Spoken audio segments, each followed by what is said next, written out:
të mos i përjetojnë më vendimet tona si prerje në bes. Të mos ndihen më të padëgjuar, të pa informuar dhe përveç se të padëgjuar, të pa informuar, të pa përfillur. Po, nuk do shtjelloj këtu dokumentin larg qoftë, se është më shumë faqe se sa fjalimi, që siç e shihni, është karakteristikisht jo i shkurtër. Do ta merrni të gjithë me vete për ta shkoqitur qetësisht gjatë pushimeve, sepse është i hapur për, siç thash, kontribute. Megjithëse e di që përpara se të filloni ta lexoni, do jetë hedhur nëpër kanalet sociale, i mbuluar me pupla sorrash. Mirë, ky ishte deklarimi i kryeministrit Rama për sa i përket dokumentit të titulluar Besa. Llangozit ta nisim së bashku. Tani, në kuptimin tuaj, çfarë është Besa që po kërkon apo po ofron kryeministri dhe po kërkohet vonë apo është krejt në kohën e dur? Andi, unë e kërkova këtë dokument se më bëri kurioz, tash hajde mbase ne do bëhemi pjesë e Besës kryeministrit, por nuk e gjeta. Nuk e di, e ka publikuar në një media të gjithë dokumentin? Këtë nuk e di, të paktën nuk e kam parë të plot edhe unë gjatë kërkimeve të mia. Se herë, këtu nuk ka dokument fare. A ishte i faqe para ty, edhe një propagandë nga ana tjetër, për të bindur shqiptarët, dhe unë mendoj që kjo letër që nxori kryeministrin pa, është kali trojës për të mposhtur protestën. Pra, ai po ju fut në mes që ne shiko se duhet t'i zgjasim dorë njëri tjetrit, japim Besën që shikohen do punoj për ju. Dhe ne do këtë ta bëjmë për 90 ditë sipas atij. Po ne po bëjmë 14 vjet që presim të bëhet diçka për vendin tonë. Çfarë është bërë për 14 vjet? Është bërë grabitje, është bërë manipulim, është bërë vjedhje, është shitur Shqipëria, janë shkatruar spitalet, u larguan mjekët nga Shqipëria, u larguan të rinj nga Shqipëria. Kjo është Besa, çfarë Bese do japi ky atyre njerëzve që janë larguar nga Shqipëria për shkak të mos qeverisjes së drejtë të këtij kryeministri?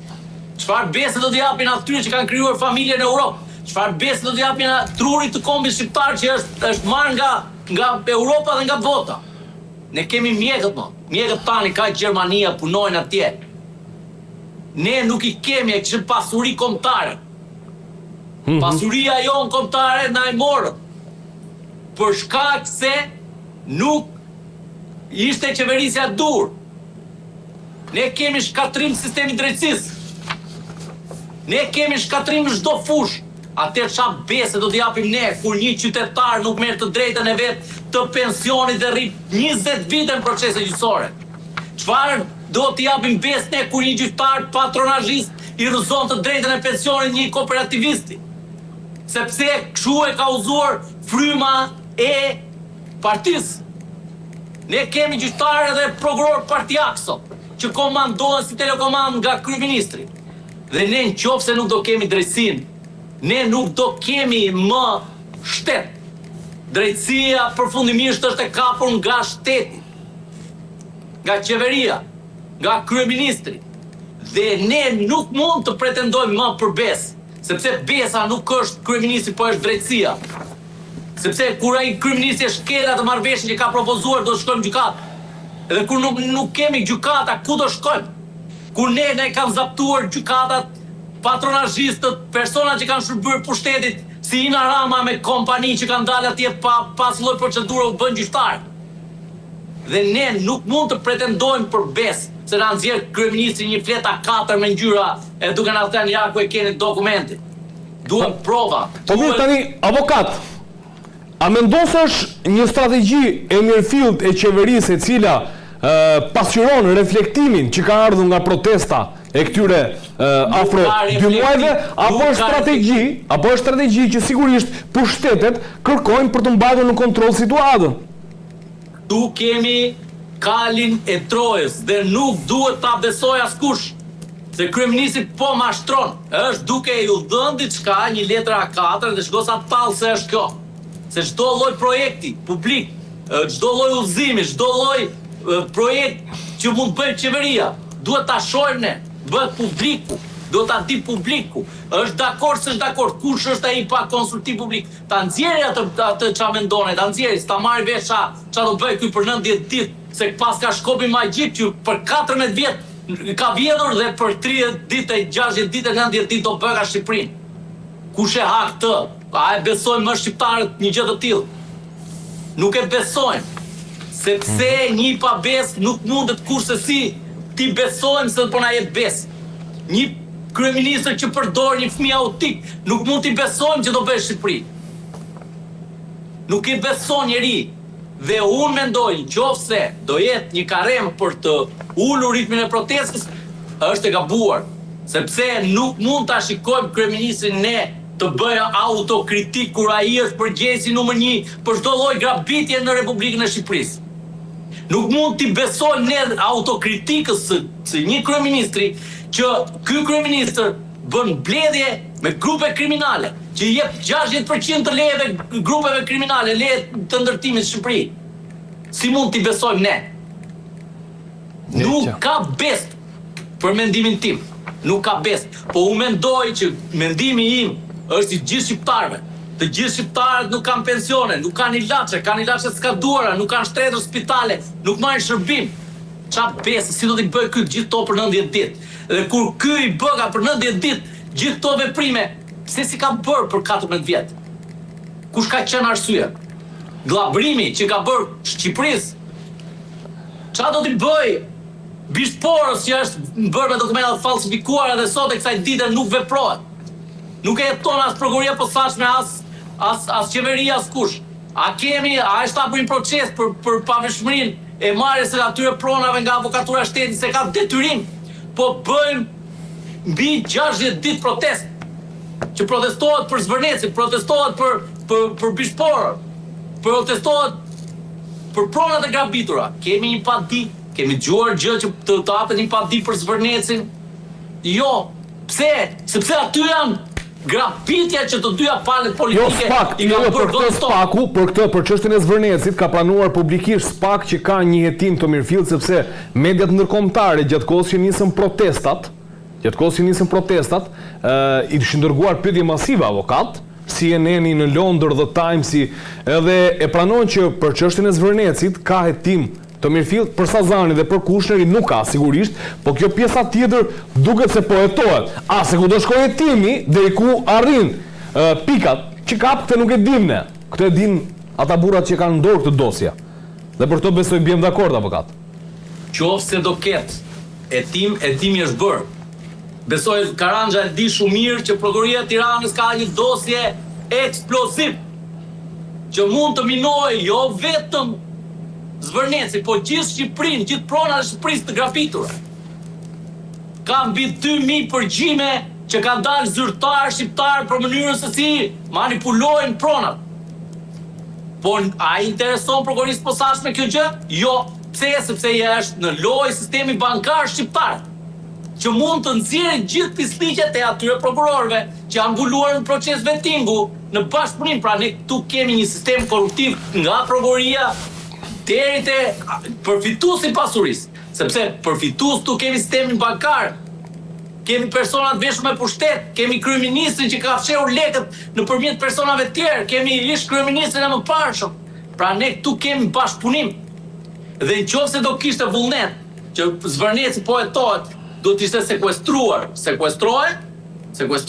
edhe pastaj shohim ne krijojmë atë hapin e besës. Ne edhim besën, pra sistemi po funksionon. Ne e qartë. Faleminderit. Se kemi këtë ne, sepse ne kemi Limionin në Saran, që është vendosur dhe sekuestro nga gjykata, dhe gjykata është e lartë thotë që është cënuar siguria kombëtare, dhe gjykata kushtetuese të njëjtën gjë, dhe thonë që Bardhyl Koçaku dhe ministrja Olta Xhashka kanë cënuar sigurinë kombëtare dhe marrëdhënie me NATO-n, dhe a kemi akuzë deri më sot nga kjo prokurori? Dhe pse nuk kemi? Sepse me rrugë politike shumë e thjeshtë. Ne e qartë. Është shumë e thjeshtë. Ktu kemi glabërim të pronave të shqiptarëve në bashkëpunim. Ja bërpis dhe ata prokurorë që nuk e jetojnë dhe nuk vendosin sekuestër. Dhe kur vjen puna për ndjekje një qytetar se si ka vajtur, ka punuar duke mbledhur ullin lekët në Greqi, nuk i fusin dot sistemin ton bankar se kërkojnë llogari. kujt gjete. Kështu që kjo është ajo që është e rëndë. Dhe nëse duan e ka hetuar prokurori Armand Gurakuqi me oficerin Emror Kasa, e ka një dosje atje sa i male ka. Dhe din shumë mirë se si është përfituar prona. Nëse nuk e kam unë, asnjë media në Shqipëri përveç jush nuk interesohet për këtë dosje. Nuk interesohet. I kam 2000 përgjime që janë shkatrim për gjithë sistemin. Si mirë prokurori. E di shumë mirë prokurori çështjes që heton në SPAK që ajo dosje ekziston. Se me urdhër të ish prokurorit përgjithshëm është dyshuar prokurori në konkluzione përfundimtare. Nuk e jetojnë sepse këtu kemi interesa të ngushta. Këtu kemi ndikime për të kaluar vettingun, për të përfituar nga reforma në drejtësi dhe kjo është reforma. Kjo është besimi që duhet t'i japim ne. Zvarritje procesi, hetim selektiv, hetim e urra politik. Nuk mund t'jetë drejtësia telekomand duart e një politikan. Se është e rrezikshme, presidenti i rrezikshëm. Ne qartë, falenderit Langozi. Tani, reflektime vërtet Besa, si pas jush Karanja, apo si që ndodhë rëndomë që pushtetet kërkojnë të mbajnë kontrolin, pra kjo lidhe me konceptin e rilindjes 2.0, si pas kryeministrit dhe thotë transformimi fizik i vendit ka mbaruar, tani duhet transformimi i marrëdhënies mes shtetit dhe qytetarit. Tani, para se të dalim për qëllimin e kësaj, neve do bëjmë një interpretim gramatikor të fjalës besë. Pra, pse lidhet Besa? Se ka pas pabesi. Pra, këtu ka pas pabesi lidhet Besa, se kur e punët mirë, s'ke pse jep dhafin tjetët. Çka tregon? Që gjithë kjo pabesi, pra kanë drejt protestuesit që protestojnë për gjithë pabesin që është bërë popullit shqiptar për 36 vjet. Pra, populli shqiptar është grabitur, kemi një sistem gjyqësor të shkatruar, janë investuar nga parate popullit shqiptar $400 milion të cilët janë bërë për qenefe, për me boj qef në ndërkombëtarët dhe kombëtarët, u morë nga 36.000 euro në rrugë. Kemi spitalet e shkatruara. Sa do propagandë bëhet, spitalet i ke të shkatruara. Nuk ke mjekimet bazë. Kur shkon në spital, duhet morësh te farmacia përballë.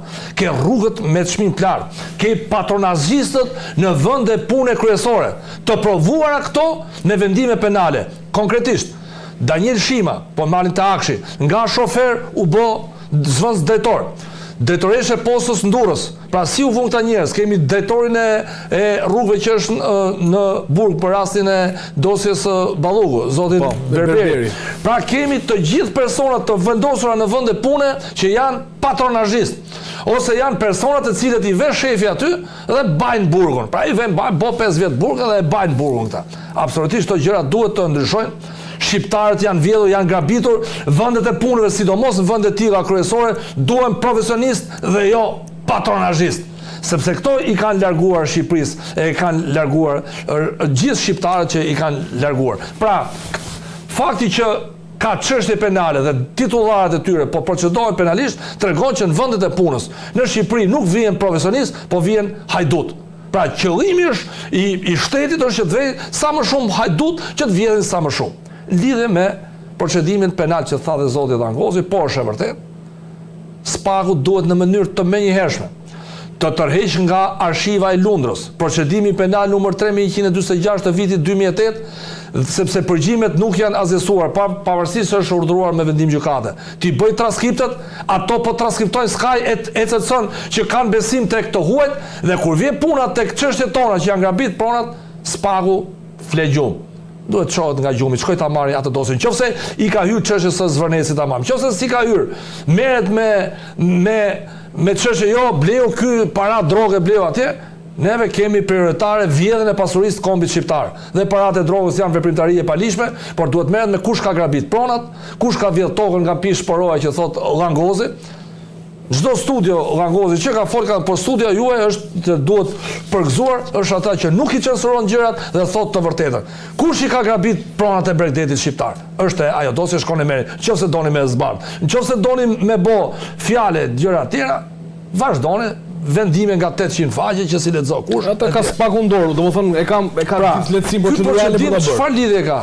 Është kohë e kthimit të pronave, lidhet me personat që i kanë përfituar të pronave. Edhe lidhet dhe me ndryshimin e ligjit të zonave të mbrojtura, se këto janë zona të mbrojtura. Pse e bleve ti kur është zonë e mbrojtur? Pra se dihet që në një zonë mbrojtur ka qenë ligji që nuk ndërtohet. Pra kemi lobimet, mas lobimet dhe kjo ngjarje zbarret në mënyrë të drejtpërdrejtë. Pse?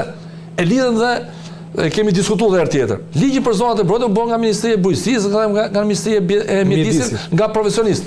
Dihet që zona e mbrojtur spreket. Çuti trish i ditë bukur vere, tang i grup deputetësh ndryshon ligjin. Dhe këta na lën dyshimi që këta e morën pronën dhe një ditë bukur, prona shejona dhe nga zonë e mbrojtur kthyen zonë ndërtimi.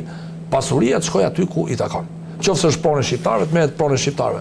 Mjaft më me grabitjet e pronave të shqiptarëve. Duhet të hetohet çështja dhe duhet seriozitet në hetimin. Nëse s'ka, le të merremi masane dhe arrestohen provokarit të Arupës, ndërkohë që është një çështje tjetër. Çështja e Zvërnesit duhet të verifikohet dy gjëra kryesore. E para, kujt është prona, është e shtetit ose e private ose e privati tjetër, kjo duhet dalë e para, dhe dyta si kanë lëviz paret. Dhe duhet verifiku libri që diskutohet, ai libri Albanian's Files, që të shifet që personat që kanë bërë projekte kanë apo jo lidhje korruptive me zyrtar. Te rasti Arben Ahmeta çështja është zbarur mjaft qartë. Te rasti Arben Ahmeta thotë që kur ti pi kafe, shkon hotel, të paguajnë biletat e neshjeve nga kompania përfituese, ti ke vepër penale. Atëherë verifikoni Evropën, ja ku i keni partnerët. Siç po arrestoni shqiptarët me Sky ECC që janë mush burgjet plot, thuani partnerëve ku kanë qenë këta që kanë pi kafe, se kanë në Holland, Francë dhe Belgjik, në Monte Carlo. Këto janë vendet që janë takuar. Pra neve, siç jemi korrekt me ndërkombëtarët që i mushën burgjet plot me Sky ECC, duhet merremi dhe me pronat tona, sepse këto kanë lidhje në mënyrë të drejtë. Ç'lidhje ka projekti që duhet të hetohet në mënyrë të veçantë? Duhet diskutohet çmimi i projektit. Projektet kanë qenë me çmime të kripura. Okej? Duhet shifet këto çmime duhet krahasohen me mënyra paralele dhe me partnerët ndërkombëtar. Siç po arrestojmë shqiptarët po llogarit të drogës, se droga shkon nga Ekuadori në Evropë, po i arrestojmë po llogarit të atyre, ne? Tash edhe ne duhet të procedojnë këta persona, këto kompani, kanë apo jo akte korruptive me zyrtarët shqiptar. Kjo është shumë e rëndësishme dhe kjo është zbarret ngjarjes. Toka, lidhjet dhe çështja e zbardh. Sipas asaj që është diskutuar edhe nga ana e kryeministrit, shkurtimisht me ju Karandxha pas e kaloi tek Langozi, domethënë shqiptarët po kërkojnë më shumë mirëqenie pasi le të themi nevojat bazike janë krijuar tashmë dhe protesta ka ardhur si rezultat i zhvillimit të vendit. Edhe tashmë shqiptarët kërkojnë më shumë. Pa, sipas jush qëndron kjo si pretendim? Jemi në këto kushte? Është një pretendim politik, po praktikisht shqiptarët po ti shohim me drejtën ose më saktë në këndvështrimin krahasus, çfarë kanë shqiptarët? Jo, nuk është zhvillim. Nafta në Shqipëri është më e shtrenjtë se në Greqi. Greqia është vendi i Bashkimit Evropian. Rrugët në Shqipëri janë më keq se në Greqi. Shikoj. Kosto është e njëjtë, këtu rrugët janë cop, atje rrugët janë shumë mirë. Çmimet e perimeve, frutave, ushqimeve janë shumë më të larta, qoftë Kosovë, qoftë në Maqedoni, qoftë në Shqipëri. Karburantet janë cilësi më e dobët se sa është në vendet e tjera. Çka tregon që këtu nuk protestohet vetëm për këtë, po protestohet sepse ne po jemi para një situate që çmimet janë të larta, pra nuk është se po protestojmë nga luksi. Këtu po bëhet jetesa e pamjaftueshme dhe me rrogën që siguron ti nuk mund të hash bukë, s'mund të jetosh në Shqipëri. Prandaj nuk është kaq, është më e gjerë. Pra nuk është se po protestojnë nga luksi, absolutisht jo, ose ka arrit një stat. Shqiptarët shqyqy që u ngritën, sepse ne në për studie kemi diskutuar, kemi kap shumë probleme, siç po i grem dhe tash, është ngritje dhe është pozitive. Janë shkaqe tjera, janë shkaqe ekonomike, zbrazja e vendit dhe Shqipëria po shpërbëhet. Me me këtë trend nga 2013 që është marrë pushtetin nga Edi Rama sot dhe mas 10 vjetësh i bi që Shqipëria të ngjelet 900.000. Edhe do vi një ditë që shqiptarët do jenë minoritet se do ketë huaj me këtë trend. Pra po ecim me këtë trend që po ikën, po largohen shqiptarët nga Shqipëria, ne do ngelen shqiptarët, do ngelen minoritet. E kuptoj, faleminderit Karandxha. Sipas jush, Langozi, jemi përballë kësaj që unë i bëra dhe pyetje në Karandxhës, kuptimi që ka një lloj, le të themi, mirëqenie në Shqipëri dhe po proteston për më shumë mirëqenie, pra si thua, kam një Benz të 2020-s dhe dua të marr një të 2025-s apo 2026-s, dhe atë përputhet riformulimi politik Besa, pra si një pasqyrë reflektimi i këtyre 2 muajve nga deklarimet fillestare në raport me protestin që ka shërbimet tuaja agent terroriste tjera me radhë? Që ta analizojmë. Qofse ne do kemi mirëqenie, atëherë lind pyetja sa është minimumi jetik në Shqipëri.